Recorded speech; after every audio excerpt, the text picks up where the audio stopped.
pray to get started, and then we can sit down. So, Lord and Father, once again, come to you, Lord. Ask that you may bring your word to your people, Lord and Father, and whatever you've helped me prepare for, Lord, I ask that may you be speaking to them, Lord. In the name of Jesus, I pray and thank you. Amen. Hey, you guys get seated. We'll get started. Okay, so my topic is, I'm a little too front, if y'all ask me. I'm sorry. Back. The screen is too close. Okay. So my topic is overcoming, and it's the ongoing battles with sin and temptations. And so to get started, the main verse, I'm just going to read like the main verse that comes with the topic, and then go into it. So the main verse is 1 Timothy 6:12, and it says, "Fight the good fight for the true faith. Hold tightly to the eternal life to which God has called you, which you have declared so well before many witnesses." So the first part, what I'm going to be focusing on today is like the first part of this verse where it says, "Fight the good fight for the true faith." So what that means to fight the good fight is that like many of us might have experienced, or each of us have our own stories and our own like trials and stuff we've had to face. So it's the good fight. So it's we still have like struggles, like when we come, like even like as Christians, right? Like even coming to Christ, like we still have those struggles, and we know that we'll face trials, whether it's like personal or like outside ones. So like the first point I wanted to talk about was like expectations, and then like the book, it has like great expectations. So I'll read some of them, and then we'll go into like what that means. So these are like just some examples that the book gives, like some expectations that we might put, like maybe when we were like Christians coming into the faith, or even we've met like people that have had these expectations. So one of them reads, there was a lot of them. I kind of just chose like some that like relate to me, or some that I might have heard from other people, or that I just like heard in the past. So one of them is, "Turning to Jesus is the quickest, surest way to fix my problems." And then another one is, God will always be with me, always love me, always approve of what I do."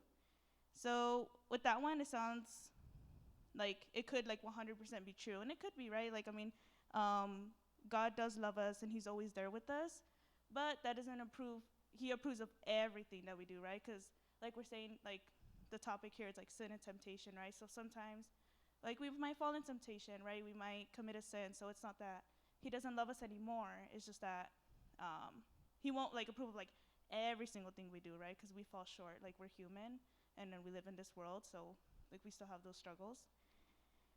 And then another one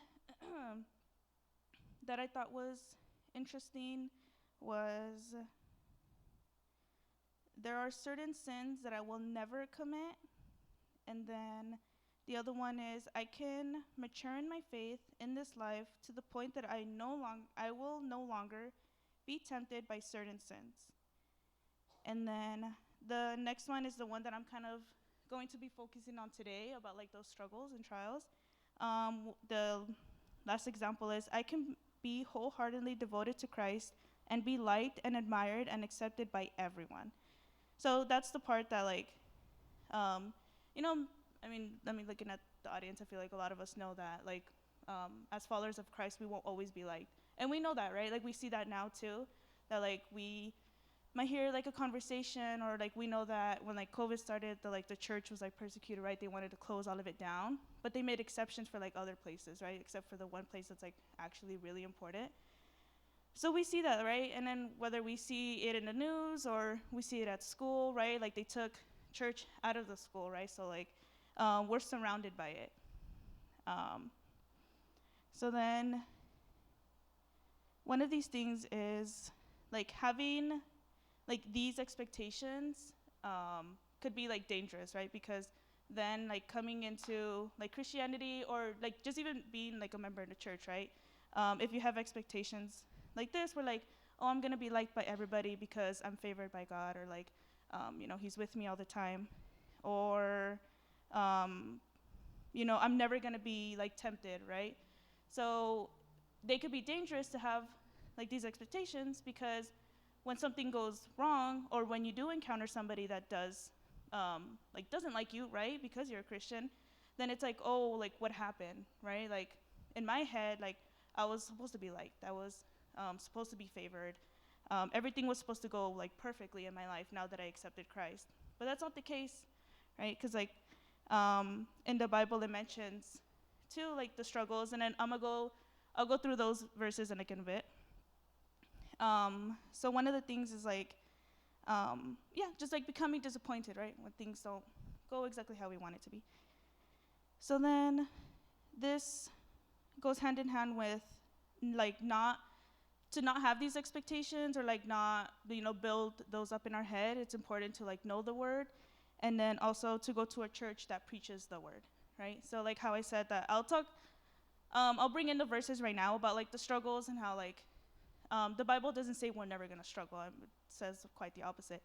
So like going to a church that like preaches the word, right? So here, like many times we'll hear a pastor, like especially on Sundays, right, or like recently when he's like talking like about like Revelations, Apocalypses, like all those like events, right, like they sound like scary, or they sound like there's a lot of like maybe like controversial stuff right there, right, that like some people might dilute their messages. But that's why it's always important to like read the word, know the word, right, so that way when you're out in the world you know what's right. And then here, growing and then learning from a teacher that doesn't dilute the messages, because I feel like grateful that we do come to a church where like pastor does like obey, and he does like preach these words, where it's like it's always good to like hear those messages, where like the messages of hope, right, obviously like those are really nice, but it's also there's realities, right, there's like in the book it says like the dark truths. So those are like really important to know, so that way we not only know what to expect, but when, like I said, if we're ever disappointed, then we know like, oh wait, I've been taught this, like I know I'm gonna struggle, or I know that there's gonna be like the things that you're surrounded with. I know there's people that are always gonna like you, people that go after you, and then there's gonna be these struggles, right? So let me just switch my page. But yeah, so there might be like I don't know if I heard it like when I was younger. Like remember like Hazel preached about it, that in the Bible like we might read something and we're just like, oh, like I don't want this to like, not that you don't want it to apply to you, but you might like skip a certain topic because you're not entirely comfortable with it, or you feel like it doesn't apply to you. But like when you approach like studying the Bible, it's always important to like push yourself, especially to read like the hard things, right? Because I know for me, one of the struggles was like reading Revelations. That was the book that I like I wanted to avoid it, basically, like growing up. I was like, oh no. But because it sounded like, not only was I like, I wasn't confident that I would understand it, but I was always growing up and I was like, these sound like scary events, right? Like, I mean, to keep it real for me personally, growing up. Like when I was younger, like coming in, especially like growing up, like I would hear like teachings from like Tony, and like if you know Tony, he knows this. So it's like I was talking to Meredith, and I was like, oh, like saying that like I was like grateful that he was in our life, and like God brings people to your life on purpose, because he would teach us these things like very young. And for me it was like I'm hearing like when they were talking about like the chips, and like when he was preaching to, like he brought that here, right? And for me it was kind of like hearing it the second time, but hearing it obviously like he gave more, and there was like a lot of stuff that you don't get when you're like in outings. But like he would teach us about like, oh, like the chip, and then like just like the events, right? Like what to expect in the future. And for me that scares me, because I don't like natural disasters. Like when I heard earthquakes, I didn't want to hear it. Like I don't want to know nothing about it, because it scares me. Because I didn't grow up in California, and so when I heard that this state was like famous for like its earthquakes, I freak out, right? Because like for me it's like this thing about control, right? You can't control the weather, it's just wild. But it's always important to like trust God, right? But yeah, so you just want to make sure like you know, embrace, like, it kind of, if it makes you nervous, then kind of think about why, right? Like, think about why it makes you this nervous.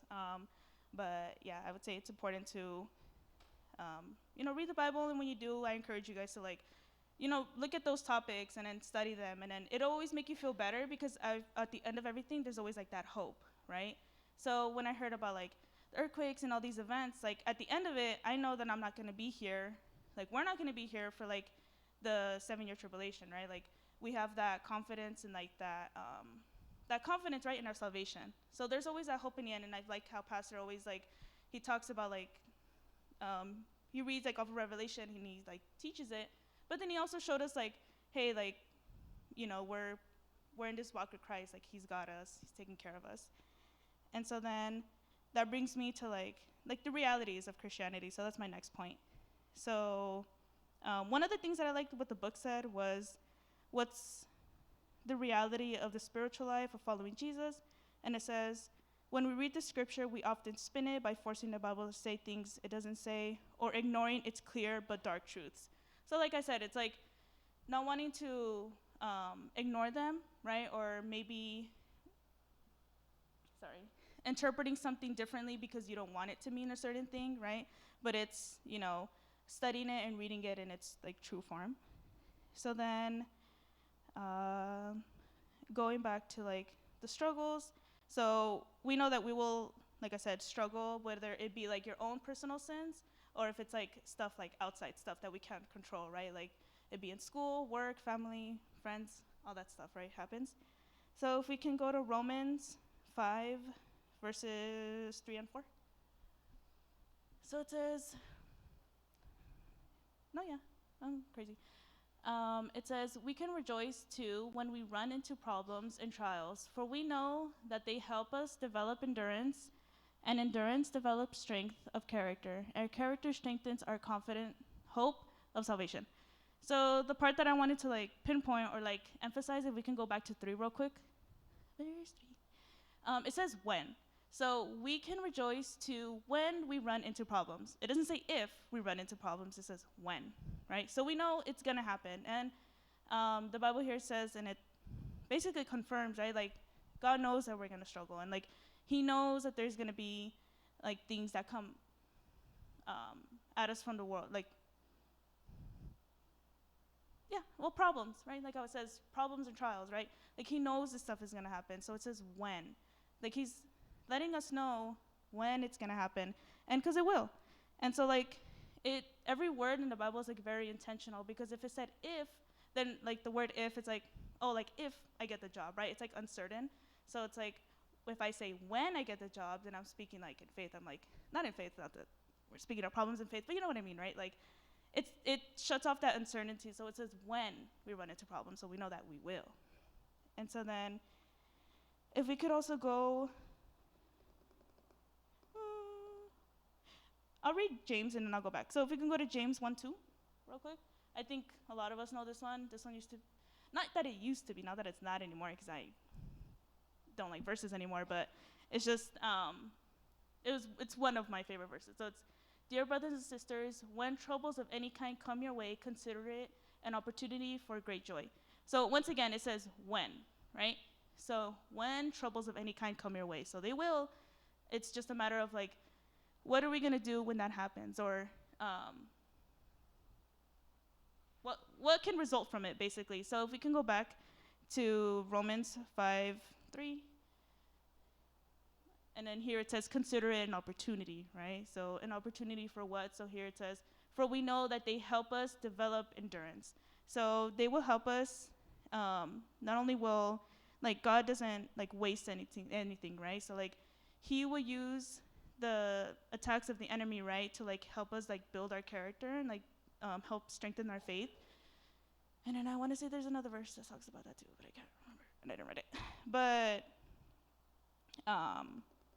yeah, he will, like, use that to strengthen us. So I think we can go to Romans 8:18. I mean, I know this one, but I like to read it. yeah, what we suffer now is nothing compared to the glory that he will reveal to us later. So, I mean, this one I just, I put it because it's my favorite verse. So, but it also confirms that, like, yeah, what we suffer now is nothing compared to the glory he will reveal to us later, right? So it's not saying, like, oh, what we might suffer, right? But now, but he knows that we're, like, in the now, right? Especially, like, now in these times is crazy. So we know that, like, we will go through things now.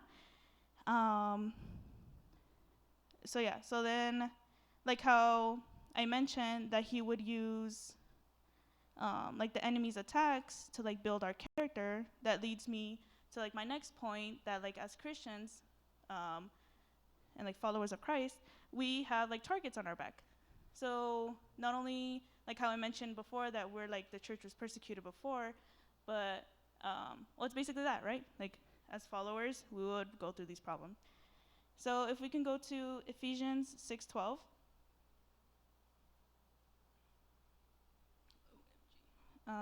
So it says, "For we are not fighting against flesh and blood enemies, but against evil rulers and authorities of the unseen world, against mighty powers in this dark world, and against evil spirits in the heavenly places." So what does that mean? Is that like how I mentioned before that like we're gonna have um, those like trials, right? Those struggles, and it might be like I said, like personal things, and it might be like the things around us, right? So here it's like who's after us, right? Or like why do these things come up? So I'll read it. Can we go to Matthew 12:24?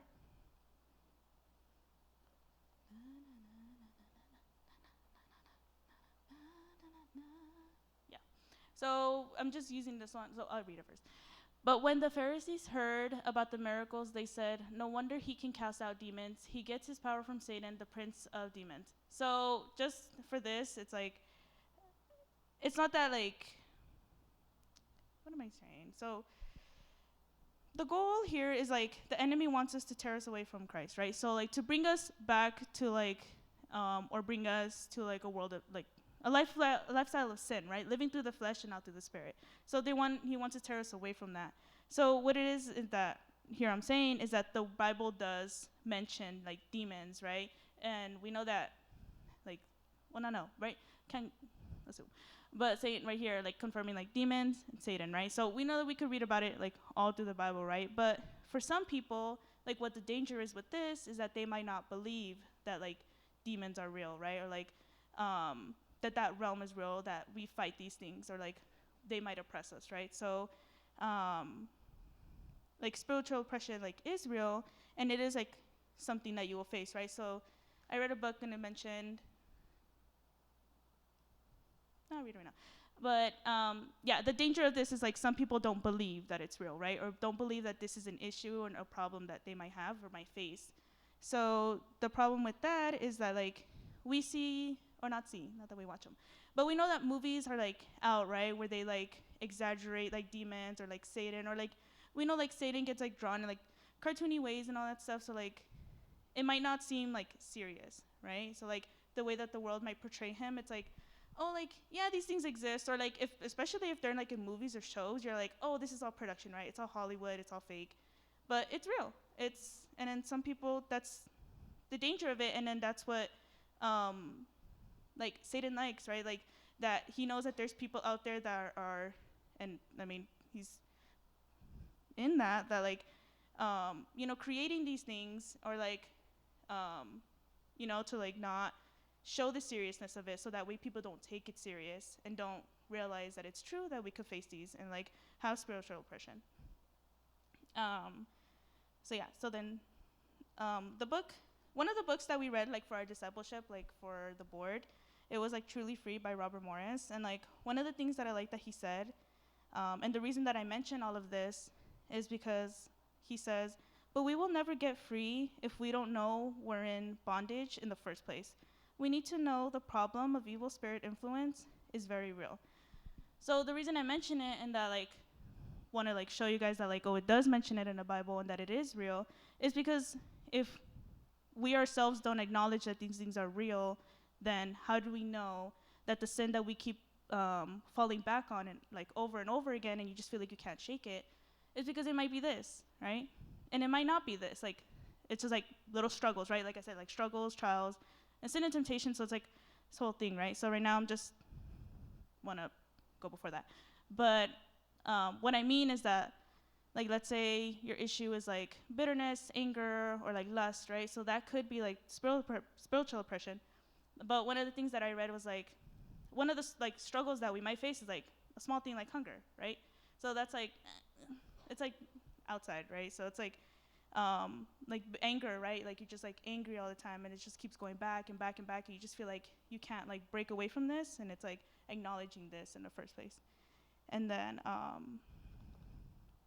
now that we know, like I mentioned this, so I also wanted to read Revelations 12, the whole chapter, I think. Yeah, I read the whole thing. I know it's up there. It's just, I feel close. So it says, "Then I witnessed in heaven an event of great significance. I saw a woman clothed with the sun, with the moon beneath her feet, and a crown of 12 stars on her head. She was pregnant She was pregnant and she cried out because of her labor pains and the agony of giving birth. Then I witnessed in heaven another significant event. I saw a large red dragon with 7 heads and 10 horns with 7 crowns on its head. His tail swept away 1/3 of the stars in the sky, and he threw them to the earth. He stood in front of the woman. She saw she was about to give birth, ready to devour her baby as soon as it was born. She gave birth to a son who was to rule all nations with an iron rod, and her child was snatched away from the dragon and was caught up to God and to his throne. And the woman fled into the wilderness, where God has prepared a place to care for her for 1,260 days. Then there was war in heaven. Michael and his angels fought against the dragon and his angels.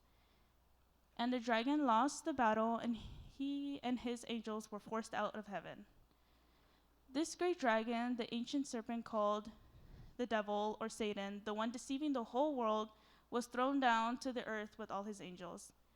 Then I heard a loud voice shouting across the heavens, 'It has come at last, salvation and power, and the kingdom of our God, and the authority of his Christ. For the accuser of our brothers and sisters has been thrown down to earth, the one who accuses them before our God day and night. And they have defeated him by the blood of the Lamb and by their testimony, and they did not love their lives so much that they were afraid to die. Therefore rejoice, O heavens, and you will live in the heavens. Rejoice. But terror will come on the earth and the sea, for the devil has come down to you in great anger, knowing that he has little time. When the dragon realized that he had been thrown down to the earth, he pursued the woman who had given birth to the male child. But she was given 2 wings like those of great eagles, so she could fly to the place prepared for her in the wilderness. There she would be cared for and protected from the dragon for a time, times, and half a time. Then the dragon tried to drown the woman with a flood of water that flowed from his mouth. But the earth helped her by opening its mouth and swallowing the river that gushed out from the mouth of the dragon. And the dragon was angry at the woman and declared war against the rest of her children, all who keep God's commandments and maintain their testimony for Jesus. Then the dragon took his stand on the shore beside the sea.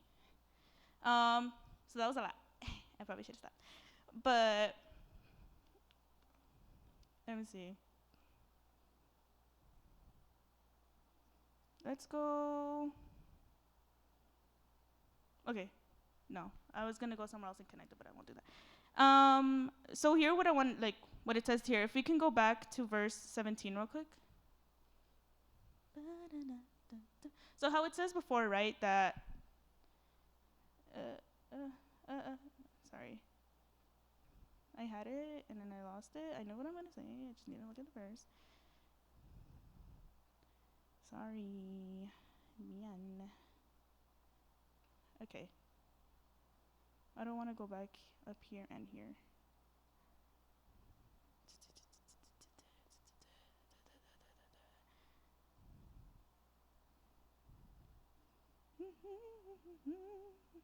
Okay, sorry. Well, if you can go to 9 first, never mind. I realized that I put this out of order. Anyways, so I read it again. The great dragon, the ancient serpent called the devil or Satan, the one deceiving the whole world, was thrown down to the earth with all his angels. So here we see that we confirm, like, right, the dragon is Satan. So then if we can go back to 17. And then it says, the dragon was angry at the woman and declared war against the rest of her children, all who keep God's commandments and maintain their testimony for Jesus. So the son, the one that was born in the beginning, right, the firstborn, so that's Jesus Christ, right? So that's Jesus Christ. So then that means that the rest of her children would be us. So if we can, okay. Oh, that's where it is. My bad. I have my papers mixed up. My bad. If we can go to Romans 8:29.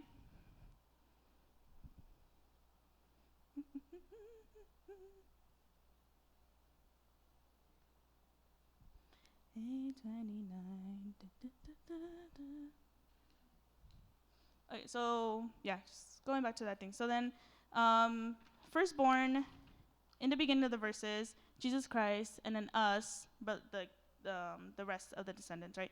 So here it says, "For God knew His people in advance, and He chose them to become like His Son, so that His Son would be the firstborn among many brothers and sisters." So us, right? So chosen people. And then to tie it all together, I feel like I messed it up. But what this means is that, like I said, the dragon was angry, right? So that's how Satan feels. He's angry, right? Like not only towards Jesus, right? But because he wanted that position of power, right? But he didn't get it. His pride got in the way. So then there comes Jesus, and then there comes us, right? So he's after us so that he could, like I said, separate us and then lead us back to a life of sin. So then that's basically what I wanted to bring up, like knowing what we're up against.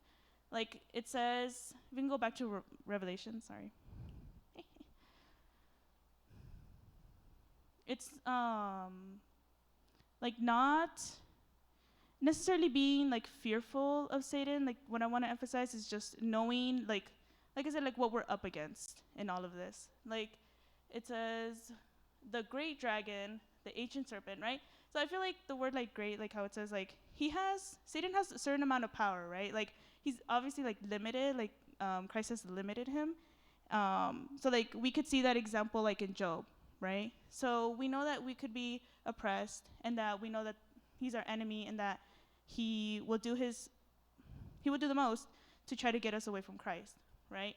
So in all of this, like not only was he like defeated, and we know that victory still stands, but that he does have like that influence, right, and that oppression. So like in Job, not only did he had to get like God's permission, right, to like hurt. You know what? Let's go to it. Let's go to Job 1:9 just to show it, because I don't want to just say my word. So we know that Job was like he was taken care of, right? He had a lot of children, and he had a lot of land. So it says, Satan replied to Lord. So can we go to 8? Just go back a little bit. So it says, Then the Lord asked Satan, "Have you noticed my servant Job? He is the finest man in all the earth. He is blameless, a man of complete integrity. He fears God and stays away from evil." Satan replied to the Lord, "Yes, but Job has good reason to fear God." Can we go to the next one? Sorry. Oh, 9 to 12. My bad. I messed that up. And it says, "You have always put a wall of protection around him and his home and his property. You have made him prosper in everything he does. Look how rich he is. But reach out and take away everything he has, and he will surely curse you to your face." And then the Lord says, "All right, you may test him," the Lord said to Satan. "Do whatever you want with everything he possesses, but don't harm him physically." So Satan left, and the Lord left the Lord's presence. So here I just wanted to show that like the Lord told him like, all right, test him, but don't touch him, right? So he has a limit, right? So like obviously like he has a last word of like death, right? Life and death. So he was able to get touched and have all these trials. So like the way like Satan did it was that like he all lost his children, he lost everything he had and got sick. And then he even like encountered people that like came to him and was like, oh, just like renounce the name of the Lord, right? But like how it says here, but don't harm him physically, right? Or, like he's just kind of showing like the limitation that he has, right? So let's go to Peter 1, 1 Peter 5, verses 8 to 9.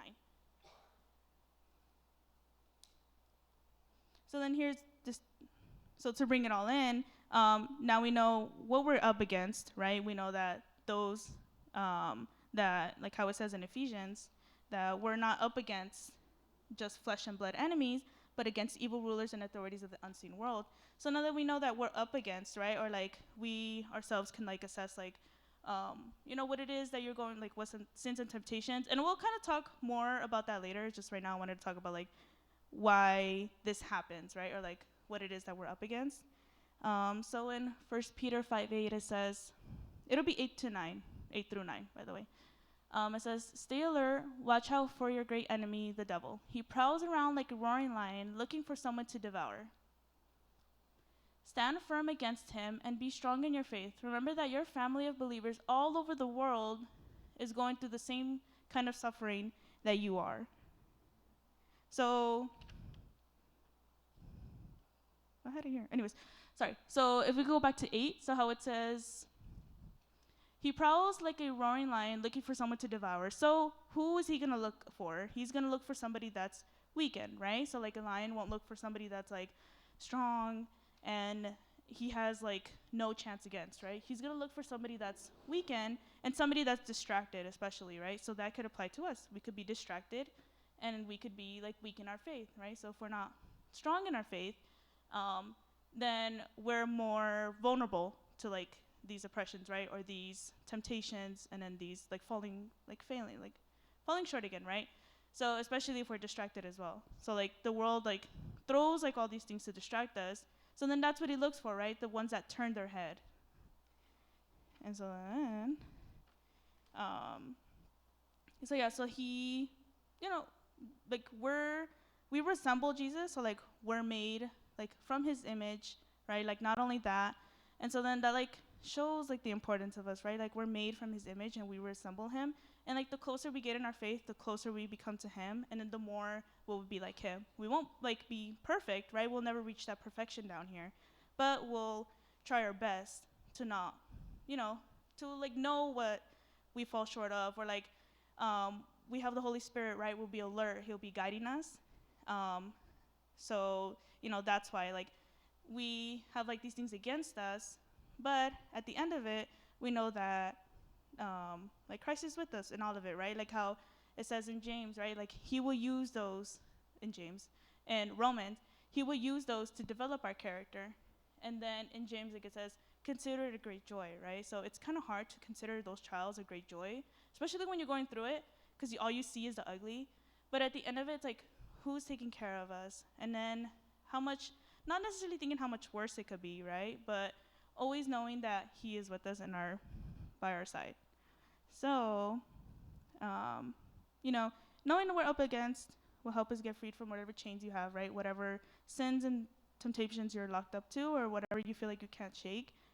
And then that being and then just recapping, like we have that, so we know, you know, what we're up against.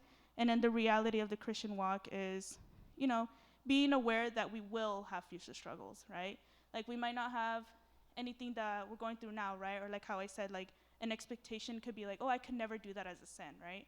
But you never know, right? Like we don't know what the future holds, but it's also, like I said, being aware, right? And having like being strong in your faith. And then, just like knowing that the enemy is against us, but also knowing that he doesn't have full control of what happens in our life, right? Like I said in Job, he was limited, and then God permitted it, but he is with us. So then we're just going to read to end 1 Corinthians 10:13. And then it says, the temptations in your life are no different from what others experience. And God is faithful. He will not allow the temptation to be more than you can stand. When you are tempted, he will show you a way out so that you can endure. So we know, like how it says right here, he will not allow the temptation to be more than you can stand when, going back to that word, right? When, not if, you are tempted, he will show you a way out so that you can endure. So we know that, like I said, having our strong faith and then knowing the realities of what we face will help us like strengthen our, what is it called? Being like firm in our like walk with Christ, right?